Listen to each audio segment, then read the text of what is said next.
Hello everyone, welcome to the new video, and today we are going to learn about essay 330, the auditor responses to the assessed risk.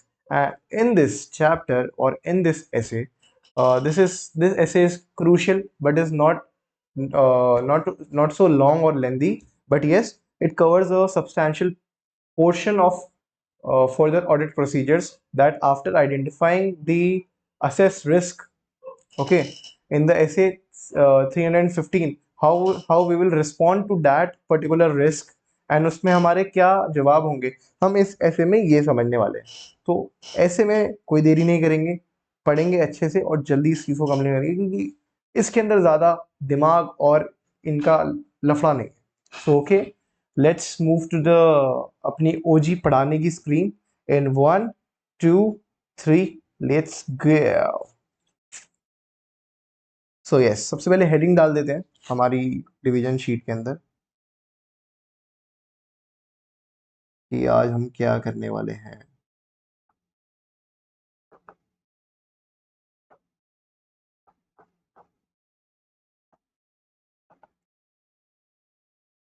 Response, auditor response to assess risk.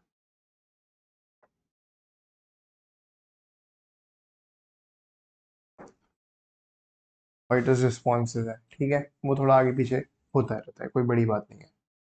तो yes, the objective of auditor is to obtain sufficient appropriate audit evidence. अब अभी तक हम इतनी बार पढ़ चुके हैं तो आपको सबको पता है कि भाई मैं अब एक्सप्लेन नहीं करूंगा।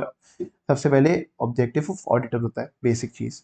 The objective of auditor is to obtain sufficient appropriate audit evidence, कि क्या करना है, क्यों करना है, अबाउट दी, किसके लिए करना है, सॉरी, अबाउट दी असेस रोमम, जो हमने रोमम असेस करा है, अब उसके रिगार्डिंग हम एविडेंस निकालेंगे। To designing and implementing appropriate response to dash to those risk. ठीक है, अब कैसे करना है, कैसे कैसे करेंगे, सिंपल सी चीज़ है, AEIOU analytical procedures and re performance, यही लगाएंगे हम। ओके, सो यस, रिक्वायरमेंट क्यों है इस ऐसे की, क्योंकि रिस्पॉन्सेस के बारे में कवर करता है, ठीक है, और फिर ये बताता है कि एट एसोसिएशन लेवल क्या रिस्पॉन्सेस लिए, और हमें ये चीज़ पता है कि इसमें दो चीज़ होगी, एक टेस्ट ऑफ कंट्रोल्स, ठीक है, और दूसरी चीज़ होगी सैप, सब्सटेंसिव ऑडिट प्रोसीजर्स, ठीक है। अब मतलब सब्सटेंसिव प्रोसीजर, सॉरी, दूसरी चीज़ होगी SP, substantive procedures. Substantive procedure में दो है, test of controls, right, and उसमें आएगा सैप, और सब्सटेंसिव एनालिटिकल प्रोसीजर्स, राइट। ये चीज़ क्लियर हो, ये चीज़ में से मैं लिखवाऊंगा रिवीजन नोट्स में, क्योंकि it is crucial thing. So yes, test of control है, देन सब्सटेंसिव प्रोसीजर में दो होते हैं, एक TOD होता है और एक सैप होता है। अब ये ध्यान रख लो अभी। फिर सफिशिएंसी हम एनालाइज करेंगे कि सफिशिएंसी है, अप्रोप्रिएटनेस है या नहीं है, एंड लास्ट डॉक्यूमेंटेशन सबमिट करते हैं। Okay, so now overall responses at FS level. The auditor shall design and implement overall responses to the address the assessed risk, ठीक है, at financial statement level. Basic कोई statement कोई दिमाग नहीं. Audit procedure responsive to the assess ROMAM at assertion level. Design and perform FAP entity responsive to the ROMAM at assertion level. The auditor shall design and perform FAP, ठीक है, whose nature timing extent are responsive to the assess ROMAM at assertion level, ठीक है। उसको design and perform करने चाहिए ऐसे audit procedures जिसकी nature timing and extent जो है वो बने हो at responsive to the ROMM जो हमें मिले, sorry. In designing the FAP, the auditor shall consider the reason for assessment given to the ROMM, including the likelihood of material misstatement due to particular characteristics, inherent risk को समझना चाहिए, whether the risk assessment takes into account the relevant control, that is control risk, and obtain more persuasive audit evidence the higher the auditor's assessment of risk। तो ये बोल रहा है कि अगर हम फैब जो करेंगे, फैब के अंदर हमें क्या क्या चीज़ ध्यान रखनी है, हमें ये समझना है, पहली चीज़ तो लाइक्लीहुड, ठीक है, एक हमें लाइक्लीहुड समझना है। देन हमें समझना है कि उसका इनहेरेंट, मतलब लाइक्लीहुड का मतलब ये हो गया कि इनहेरेंट रिस्क के हिसाब से क्या, देन हमने समझा whether the risk assessment takes in the account of the relevant controls, वो कंट्रोल रिस्क हो गया। तो inherent risk, control risk. Inherent risk में हम क्या समझेंगे, लाइक्लीहुड ऑफ करेक्टरिस्टिक्स, कहीं ऐसा तो नहीं है कि उसके करेक्टरिस्टिक्स में ही ऐसी कुछ चीज़ हो जिससे उसका लाइक्लीहुड बढ़ते जा रहा है, ठीक है। कैश ट्रांजैक्शंस सबसे बड़ा एग्जांपल होता है एक इनहेरेंट रिस्क का। देन नेचर रिस्क या इनहेरेंट रिस्क कह सकते हो। Whether the risk assessment takes into account the relevant control, क्या पता कंट्रोल ही ना लगा हो उस चीज़ पे, हमें ये भी समझना है और उस हिसाब से फैप परफॉर्म करना है। ऑब्टेन करना है मोर परसुएसिव ऑडिट एविडेंस, अगर ऑडिटर्स का असेसमेंट ऑफ रिस्क ज़्यादा है, राइट। अब आता है हमारा टेस्ट ऑफ कंट्रोल, पहली चीज, पहली इंपॉर्टेंट चीज देखी जाए तो। 1 second, yes I am back. So okay, call आ गया था। तो हम क्या कर रहे थे, हम ये पढ़ रहे थे, अब आ गया है test of control. Yes, test of control में भी ज़्यादा कुछ नहीं है, an audit procedure design to evaluate the operating effectiveness of control. अब हमें कंट्रोल्स का, एक्चुअली में हम बताएं तो हमें कंट्रोल्स का चेक करना है, ठीक है, हमें टेस्टिंग करनी है कंट्रोल्स की। ओके, सो हम operating effectiveness of controls check करेंगे इसके अंदर, कि वो हमारे जो यार कंट्रोल्स क्यों बना जाते हैं, ठीक है। कंट्रोल्स इसलिए बना जाते हैं कि बेसिकली वो प्रिवेंट करे किसी भी चीज़ को होने से जो नहीं होनी चाहिए थी, राइट। प्रिवेंटिंग, डिटेक्ट भी करे और करेक्ट भी करे मटेरियल में statement at assertion level. Okay, why and when the auditor shall design and perform test of control to obtain sufficient appropriate audit evidence as to operating effectiveness of relevant controls, ठीक है। वो perform करेगा कोई audit procedures जिससे हमें ये समझ आ जाए कि जो हमारे टेस्ट मतलब कंट्रोल्स हैं वो सही में इफेक्टिव है कि नहीं, ऑपरेट कर रहे हैं सही तरीके से या नहीं। तो ही expects that controls are operating, पहले तो वही चीज़ same, and substantive procedure alone can not provide the SAAE। अगर हम सब्सटेंसिव प्रोसीजर्स के बेसिस पे ही अपना पूरा सब कुछ बना रहे हैं तो ये तो हम समझते आए हैं कि सब्सटेंसिव प्रोसीजर्स अकेले हमें SAAE नहीं दे सकती, राइट। तो इसलिए टेस्ट ऑफ कंट्रोल करना बहुत ज़्यादा इंपॉर्टेंट हो जाता है इस वजह से। तो changes in continuing relevance, so if there has been changes that affect the continuing relevance of the audit evidence from the previous audit, the auditor shall test the control of the controls in the current audit। अब ये बोल रहा है कि यार control, जैसे अब समझ लो मैं किसी मतलब एग्जांपल लेते हैं, ठीक है, तुम कंपनी में हो, तुम वहां गए, तुमने देखा कि इस एक्सेल शीट के अंदर पासवर्ड डाला हुआ है और वो पासवर्ड एक ही बंदे को पता है। तो तुम बोलो यार बार बार क्या चेक करना, पता ही तो है शीट पे पासवर्ड डाला हुआ है, ठीक है। लेकिन नहीं, आपको कब चेक करना है, आप ये नहीं कर सकते कि यार पिछले ऑडिट में भी यही था, लेटेस्ट अज्यूम या प्रिज्यूम कि ये सही ही होगा।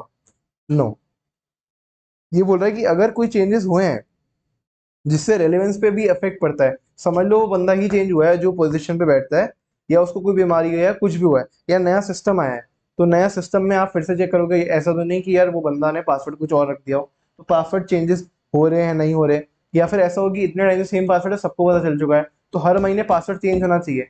क्या हर महीने पासवर्ड चेंज हो रहा है? हमने पिछले ऑडिट में तो देखा था कि हाँ भाई हर महीने होता है, इस ऑडिट में चेक ही नहीं करा, और क्या पता इस ऑडिट में हो भी ना हो रहा हो, राइट, समझ गए। तो ये बोल रहा है कि हमें प्रीवियस ऑडिट पे इतना रिलायंस नहीं करना है, हमें इस बार करंट ऑडिट पे भी टेस्ट ऑफ कंट्रोल करने हैं।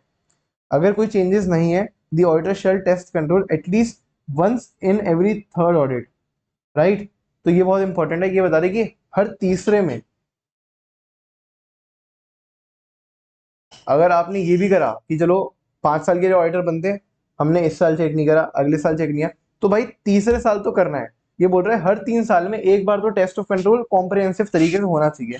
और अगर चलो ऐसा नहीं कर रहे हो तो आप एक चीज कर सकते हो कि ये अलग अलग साल है तो कुछ चीजें, ठीक है, पिछले ऑडिट में चेक कर ली, और कुछ चीजें जो पिछले ऑडिट में चेक नहीं करी थी वो इस बार चेक कर ली।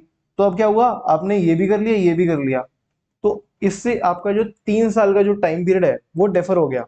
अब अगले साल कुछ और चेक कर ली, देन जो पहले टाइम पे चेक करी थी मतलब इस बारी, वो अब तीसरे साल पे चेक होनी चाहिए, वो ये कह रहा है, ठीक है। So the auditor shall test some controls in each audit to avoid the possibility of testing of all controls on which the auditor intends to rely। अब अगर ये छोटी छोटी चीजें हर बार करता रहेगा ना, तो इससे ये होगा कि कभी कुछ ऐसा सिनेरियो नहीं आएगा जिसमें उसने पूरा ही छोड़ दिया। ऐसा कभी नहीं होगा कि यार एक ऑडिट किया जिसमें हमने कुछ देखा ही नहीं, पूरा रिलायंस प्लेस किया प्रीवियस ऑडिट पे, ऐसा नहीं। हर ऑडिट पे छोटी छोटी चीजें, मतलब 40% चेक किया, अगले में 30% चेक किया, फिर बचा हुआ 20% भी चेक किया किसी ने, मतलब ऐसा भी होते रहना चाहिए, right. Factors that may decrease the period of retesting a control. The length of time between retesting such control is all matter of professional judgment. अब ऐसा ना हो ना कि 3 साल कह तो दिया है ऊपर कि थर्ड ऑडिट में ही होना चाहिए, बट अगर तुम्हें कुछ दिख रहा है, तुम्हें कुछ समझ आ रही है चीजें, तो वो आपका रीटेस्टिंग का पीरियड भी कम कर सकती है। वो ये भी बोल सकती है हर साल चेक करना है, ठीक है। The length of time between the retesting such control is also a matter of professional judgement. In general the higher the ROMM, अगर रोमम हायर होगा तो ज्यादा चांसेस है कि the greater the reliance of control, ठीक है। अगर ROMM higher, तो हमने बोला कि चलो ठीक है, हम कंट्रोल्स पे ज्यादा बेस करेंगे। And the shorter the length of time should be between the resting period. तो अगर हमारा रिलायंस जो है वो ज्यादा है कंट्रोल पे, मैं कंट्रोल के बेसिस भी ही अपनी रिपोर्ट बना रहा हूँ, मेरा basis of reporting he control है, तो अब मैं चाहूंगा कि कंट्रोल को मैं हर बारी चेक करूं, और ऐसा ऐसे तरीके से चेक करूं कि सारी चीज कवर भी हो, ताकि मैं उस बेसिस पे रिपोर्ट बना लूं। तो इसका मतलब ये है कि हमें इससे रीटेस्टिंग पीरियड कम हो गया, राइट। तो फैक्टर्स दैट में decrease the period of retesting are as follows. अब क्या क्या फैक्टर्स होते हैं वो भी हम कर लेने डिस्कस, कि deficient control environment, control environment में ही कुछ प्रॉब्लम है, ठीक है। Deficient monitoring of control, monitoring of control नहीं हो रही, ठीक है। A significant manual element to the relevant controls, relevant controls के अंदर कहीं ना कहीं एक मैनुअल इंटर, मतलब पॉइंट है, इंटरसेक्शन पॉइंट है, कि हाँ यार रोज कैमरा ऑन करने के लिए मेरे को पासवर्ड डालना पड़ता है, समझ लो वो बंदा ही नहीं आ रहा, वो मैनुअल जो है वो ही नहीं आ रहा। तो आपको क्या लगता है कि क्या 3-4 दिन रिकॉर्डिंग नहीं होगी, और उसी दिन अगर स्टॉक किसी ने टपा लिया, किसी ने बोल गायब कर लिया, मतलब किसी ने स्टॉक, तो उसमें आप किसको ब्लेम करोगे, क्योंकि कोई होगा ही नहीं ब्लेम करने के लिए आप पे, right. Personal changes that significantly affect the application of control, employees गए आए, और उससे एम्प्लॉयज की जो ड्यूटी थी, अब जो नया एम्प्लॉय है उसकी कुछ और ड्यूटी हो गई, तो अब आप ट्रस्ट करते थे यार ये वाला बंदा ये वाला काम तो अच्छे से कर लेगा, लेकिन अब जब एम्प्लॉयज ही चेंज हो गए तो आप you can not place reliance on that person, ठीक है। तो वो चीज़ है। Now changing circumstances that indicate the need for changes in control, ऐसे कुछ सर्कमस्टांसेस में चेंजेस आया जिससे हमें समझ आ रहा है कि कंट्रोल में भी कुछ चेंजेस होने चाहिए, तो वो चेंजेस हुए हैं या नहीं हुए वो चीज़ समझो। और जनरल आईटी कंट्रोल्स, जैसे अगर देखा जाए ये एक पूरा सर्कल है, तो ये जनरल आईटी कंट्रोल्स है। अब इसके अंदर पार्ट 1 पे कंट्रोल, पार्ट 2 पे कंट्रोल, पार्ट 3 पे कंट्रोल एंड पार्ट 4 पे कंट्रोल। तो ये एप्लीकेशन कंट्रोल है, ये एप्लीकेशन है, और ये जनरल आईटी है, राइट। तो हमने ये भी समझ लिया, ये इतना इंपॉर्टेंट नहीं है देखा जाए तो, कि भाई कंट्रोल एनवायरनमेंट में प्रॉब्लम, मॉनिटरिंग में प्रॉब्लम, मैनुअल मैनुअल इंटरवेंशन बहुत है कंट्रोल में, मैनुअल एलिमेंट है वैसे देखा जाए। पर्सनल चेंजेस हो गया जिसपे सिग्निफिकेंटली डिपेंडेंट था या रिलायंस कहीं ना कहीं प्लेस करता था in the application of control. Circumstances कुछ चेंज हुए जिसकी वजह से हमारे कंट्रोल्स भी चेंज होने चाहिए, अब वो हुए कि नहीं हुए, ठीक है। whether the auditor plans to rely on control over a risk the auditor has determined to be significant risk, the auditor shall test those control in the current period। अगर वो बोल रहा है कि अगर कोई सिग्निफिकेंट रिस्क ढूंढा गया है ऑडिटर के द्वारा, ऑडिटर ने कोशिश करी और उसको समझ आया कि भाई हाँ कहीं ना कहीं कुछ सिग्निफिकेंट रिस्क मुझे मिल रहे हैं, तो मुझे तो हर पीरियड में ही कंट्रोल चेक करना है, क्योंकि मेरा तो बेसिस ऑफ रिपोर्टिंग ही यही है, क्योंकि मैं रिलाई कर रहा हूँ कंट्रोल पे, okay. So timing of test of control, the auditor shall test of control for a particular time through the period for which the auditor intends to rely on those control। ठीक है, ये चीज आगे समझ I hope, इतना कोई भारी चीज नहीं है। Now is evaluating the operating effectiveness of control, ये थोड़ा important है। The auditor shall evaluate whether the internal control are designed and operating as expected in the preliminary assessment of control risk। तो ऑडिटर ये देखेगा जो internal controls है वो बराबर लग रहे हैं या नहीं लग रहे हैं, ठीक है। जो डिजाइन एंड ऑपरेटिंग एफिशिएंसी हमने मैनेजमेंट से पूछी थी और अपनी एंगेजमेंट में भी लिखी थी, जब हम कंट्रोल रिस्क को एसेस कर रहे थे, तो क्या वो उससे मैच कर रही है या नहीं मैच कर रही। In case of deviation the auditor will evaluate deviation, अगर कोई दिक्कत है, मैच नहीं कर रही, तो ऑडिटर ये भी चीज समझेगा। और auditor may be required to revise the level of control risk, and in that case entity of substantive procedure must also be changes. और अगर कुछ डेविएशन है, तो अब वो नेक्स्ट स्टेप की तरफ बढ़ेगा, which is substantive procedure, right. तो टेस्ट ऑफ कंट्रोल के अंदर बेसिक ज्यादा कुछ था नहीं। एक चीज यहाँ लिख देते हैं कि ऐसे 315 में जब वो रिस्पॉन्स दे रहा है, तो 1 सेकेंड,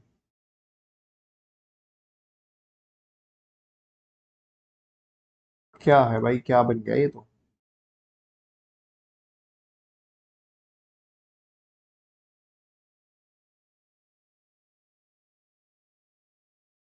तो दो चीजें हैं, एक तो टेस्ट ऑफ कंट्रोल्स।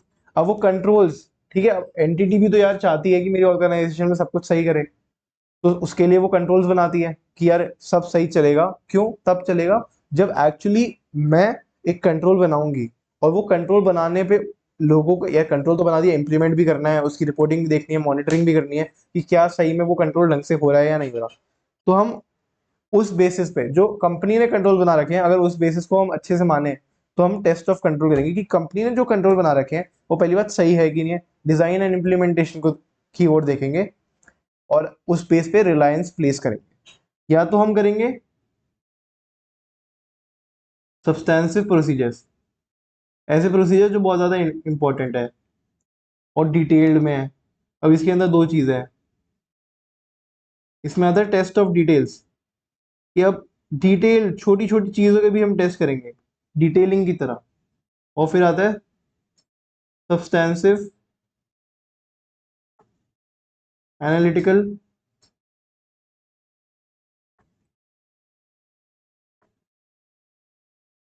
जिसमें हम ट्रेंड्स एंड पैटर्न्स, इसके बारे में बात करेंगे।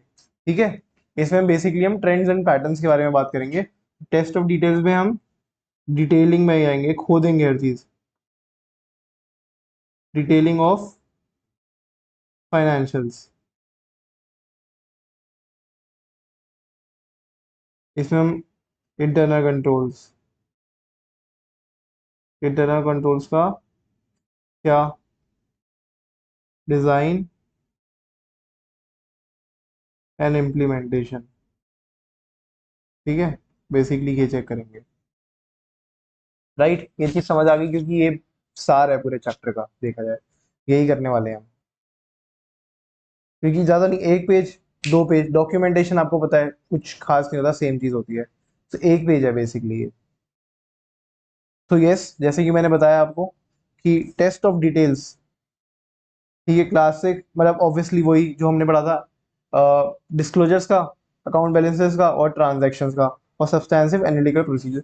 अब इनके बारे में जो है ना, वो डिटेल में हम अलग चैप्टर्स में पढ़ेंगे, क्योंकि ऑब्वियसली अलग चैप्टर्स में कवर किया गया है इनको अच्छे से। बट हाँ, ऊपर ऊपर से तो अभी हम समझ ही लेंगे कि क्या है क्या नहीं है ये चीज।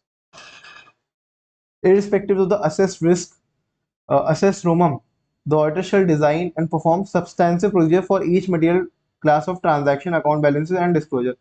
तो भाई अगर आपका रिलायंस भी अच्छा है टेस्ट ऑफ कंट्रोल में, अगर आप ये सोच रहे हो कि यार कंपनी तो बहुत सही है टेस्ट ऑफ कंट्रोल में, तो भी आप सब्सटेंसिव प्रोसीजर तो करोगे ही करोगे। ऐसा नहीं है कि आप ये वाला पार्ट स्किप कर दोगे, क्योंकि इस चीज को तो करना ही करना है, राइट। तो substantive procedure related to the financial statement closing process. अब the audit substantive procedures shall include the following audit procedures related to the financial statement closing process। ये हम लिख लेते हैं।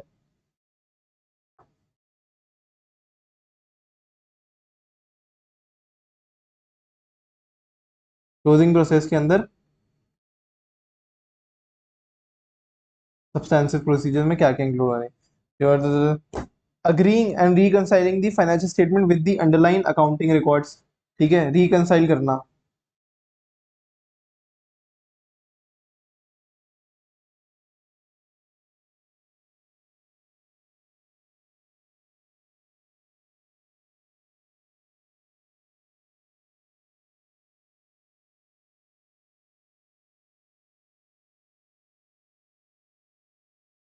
अकाउंटिंग रिकॉर्ड्स बेसिकली टैली होती है, ये बताने की जरूरत नहीं है। बिजी टैली जो भी यूज करते हो आजकल, तो जो बुक्स भी यूज करने लग गए हैं लोग दोस्तों।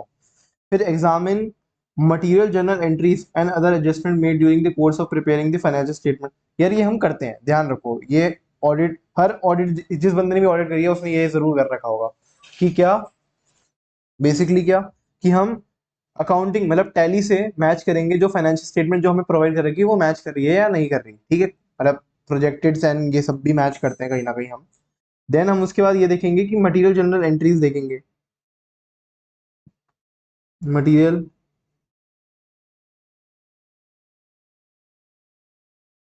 एंड एडजस्टमेंट एंट्रीज जो ड्यूरिंग द पीरियड बनाई गई है, एडजस्टमेंट एंट्रीज जो during made during the course of preparing made during the course of preparing the financial statement, right? So substantive procedure responsive to the significant risk.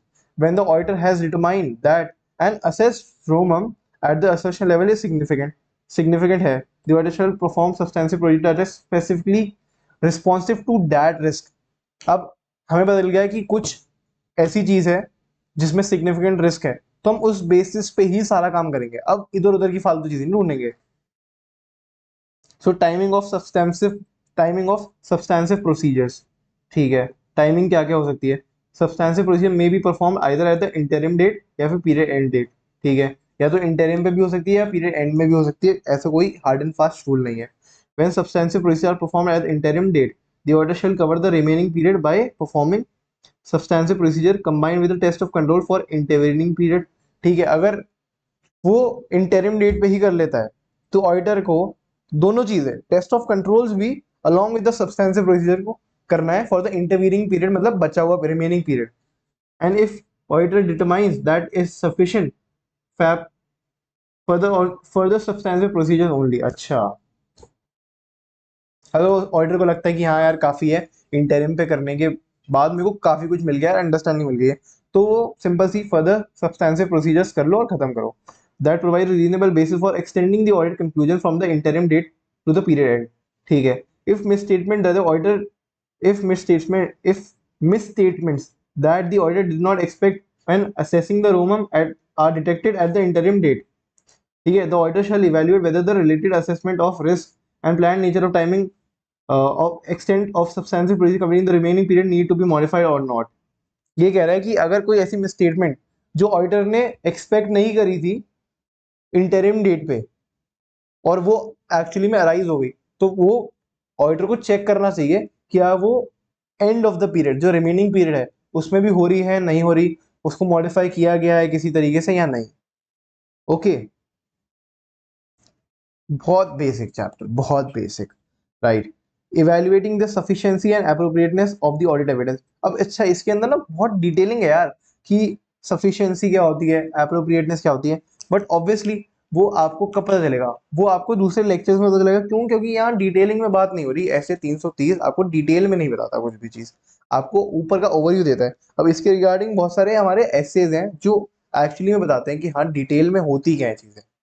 Okay, सो उसके अंदर हमें समझने को मिलेगा कि what is sufficiency by quantity और appropriateness by nature, मतलब quality, quality अच्छी नहीं होनी चाहिए ऐसा, लेकिन ऐसा भी नहीं कि क्वांटिटी के चक्कर में क्वालिटी में कॉम्प्रोमाइज हो रहा है, तो सब पूरी कहानी है। So yes, assessment of ROMM is appropriate based on the audit procedure performed and the audit evidence obtained. The auditor shall evaluate before the conclusion of the audit whether the assessment of ROMM remained appropriate है कि नहीं है। The auditor shell conclude whether the, अच्छा audit तो कर लिया, अब ये भी समझना है कि SAE मिला है कि नहीं मिला। SAE मिलना चाहिए वरना हम ऑडिट में डिस्क्लेमर दे देंगे। अगर SAE नॉट ऑब्टेन तो अटेम्प्ट करो, ऑब्टेन कोशिश करो। If the auditor has not obtain sufficient appropriate audit evidence with respect to the material assertion, the auditor shall attempt to obtain further audit evidence, ठीक है। और अगर वो नहीं कर पा रहा है, वो किसी भी रीजन के कारण नहीं कर पा रहा है वो चीज को obtain, if the auditor is unable to obtain sufficient appropriate evidence, the auditor shall express qualified opinion। वो सिंपल चीज बोलेगा कि भाई ये या तो क्वालिफाइड ओपिनियन है या तो डिस्क्लेमर ऑफ ओपिनियन है, क्योंकि उसको क्या नहीं मिला, SAE नहीं मिला। पहली बात तो नहीं मिला तो वो बात करें मैनेजमेंट से, ठीक है, मैनेजमेंट से बात करे और ढूंढने की कोशिश करे, अगर उसके बाद भी उसको नहीं मिल रहा तो वो ये डिस्क्लेमर ऑफ ओपिनियन दे देगा। Okay, so last one is documentation. अब इसमें लगेगा कि हमने क्या ही लिखा यार, एक्चुअली में नहीं लिखा, इसके अंदर कुछ नहीं लिखना होता, क्योंकि ये बहुत टुच्चू सा चैप्टर है, समझ रहे हो बात को। इसमें आपको बेसिक ये चीज समझना है जो मैंने मार्क कर दिया कि हाँ भाई इसमें दो प्रोसेस होते हैं, टेस्ट ऑफ कंट्रोल, कंट्रोल को चेक करेंगे, तो बेसिक आपको कुछ खास लिखना नहीं है। सब्सटेंसिव प्रोसीजर होता है, सब्सटेंसिव प्रोसीजर में दो चीजें होती हैं, test of detail and substantive analytical procedure. उसके अंदर ट्रेंड्स एंड पैटर्न समझते हैं, एंड इसके अंदर अब देखो इसके अंदर कहीं भी नहीं दे रखा कि टेस्ट ऑफ डिटेल्स क्या होता है और सब्सटेंसिव एनालिटिकल प्रोसीजर क्या होता है, क्योंकि अलग से ऐसे है ना दोस्तों, उससे उससे समझेंगे, don't worry. So yes, documentation. The auditor shall document overall responses to the address assess risk. ठीक है, कि क्या responses हमने दिए वो document कर लो दोस्तों। ठीक है, the nature timing and extent of FAP, the nature timing and extent of FAP जो हमने लगाए रोमन पे at the assertion level and linkage of those procedures with the assessed Roman at the assertion level. ठीक है, financial level पे क्या हो रहा है, ओवरऑल रिस्पॉन्सेज जो लिए, असर्शन लेवल पे क्या हो रहा है कि एनिटी ऑफ फैप जो हमने परफॉर्म किया वो बता दो, फिर परफॉर्म करने के बाद रिजल्ट क्या आया, फिर हमने उससे कंक्लूजन क्या निकाला, रिजल्ट क्या आया, हमने कंक्लूजन क्या निकला। If auditor plans to use audit evidence operating effectiveness of previous audit, ठीक है, the auditor shall document the conclusion, जिससे अब अगर ऑडिटर ऐसे कर रहा है कि मैं पिछले ऑडिट से ही सारी चीजें उठा लेता हूँ, पिछले ऑडिट में भी तो कुछ चीजें निकली होंगी, तो वो अगर यूज किया है तो उसकी डॉक्यूमेंटेशन होगी कि हाँ भाई क्या क्या यूज किया है, उसके बेसिस ऑफ यूज क्या है, क्या लगता है तुमने जो पिछला इंफॉर्मेशन है वो ट्रू है कि नहीं है, तो उसका बेसिस क्या है, उसके रीजंस वो भी बताना है। ठीक है, तो ऑडिटर को ये भी बताना पड़ेगा कि वो इतना रिलाई क्यों कर रहा है पिछले वाली चीजों पे। The auditor's documentation shall also demonstrate the financial statement are agree and reconcile with the under। अब GST1 GST3 reconcile करता है टैली के साथ, उसकी सेल्स के साथ, वो सब हमें चेक करना होता है, और वो रिकंसाइल कर रहा है या नहीं कर रहा वो हमने चेक कर लिया, और वो उस चीज को डॉक्यूमेंट भी करो कि हाँ भाई हमने रीको बनाई है, रिकंसाइल किया है, रिकंसिलेशन स्टेटमेंट बनती है वो बनाई है और उससे टैली कर रहा है, बेसिकली उसको भी डॉक्यूमेंट कर लो। कुछ खास नहीं, बेसिक इजी चैप्टर। तो इसी के साथ हमारा 330 चैप्टर भी खत्म होता है, एंड थोड़ी चिट चैट हो जाए आप सभी के साथ पर्सनल लेवल पे। वेट सेकेंड, यस, तो यस, हमने 315 330 दोनों खत्म कर दिए हैं इतने जल्द। अब ये जल्द कुछ नहीं है, मतलब आपको लगा होगा इस मैंने भगाई है इसमें गाड़ी, बट दोस्तों सही बताऊं ना, भगाई नहीं है, भगाई बिल्कुल भी नहीं है, क्योंकि ये इसके अंदर था कुछ नहीं, आप खुद पढ़ोगे आपको लगेगा जनरल चीजें लिखी, जनरल इतनी जनरल चीजें लिखी है, इसमें क्या रिवीजन नहीं है और कुछ नहीं होता, क्योंकि इससे क्वेश्चन नहीं आते टू बी ऑनेस्ट। जिससे क्वेश्चन आते हैं उससे अच्छी तरह से हम लिखेंगे भी जब लिखने का समय होगा। लाइक अगर आप देखो तो जब 315 से क्वेश्चन आते हैं हमने लिखा है, तीन तीन दो दो पेज भरे हैं। अब 315 की जो पीडीएफ बनाई है उसमें 3 पेज भरे हैं, और किसी रिवीजन के अंदर में 3 पेज नहीं भरे। So do not feel or do not have that feeling that we have rushed through this chapter, because we definitely have not. We have given the ample time, the respected time that it requires to be needed, उसको उतनी ही औकात दी है जितनी उसकी औकात है, basically बोलूँ तो।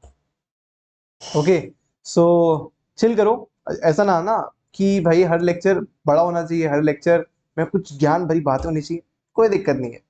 बाकी see you in the next lecture, and next lecture में बहुत इंटरेस्टिंग जिससे क्वेश्चंस आते हैं ऐसा पढ़ने वाले हैं। सो वहाँ मज़ा आएगा, वहाँ तो लिखेंगे, खूब लिखना पड़ेगा यार, वहाँ नहीं लिखेंगे तो कहाँ लिखेंगे। ठीक है, so yes, see you in the next lecture. हम नेक्स्ट लेक्चर में ऐसे 240 फ्रॉड के बारे में कवर करने वाले हैं कि फ्रॉड में अकाउंटिंग क्या होती है, फ्रॉड के अंदर कैसी चीज़ें होती हैं, और मिलते हैं आप सबसे अगले लेक्चर में। Till then learn finance, live finance, and भाई पढ़ते रहो अच्छी तरह से, रिवीजन करते रहो, रिवाइज करते रहो जो भी आप पढ़ रहे हो, क्योंकि फिर इन लेक्चर्स का कोई यूज नहीं है।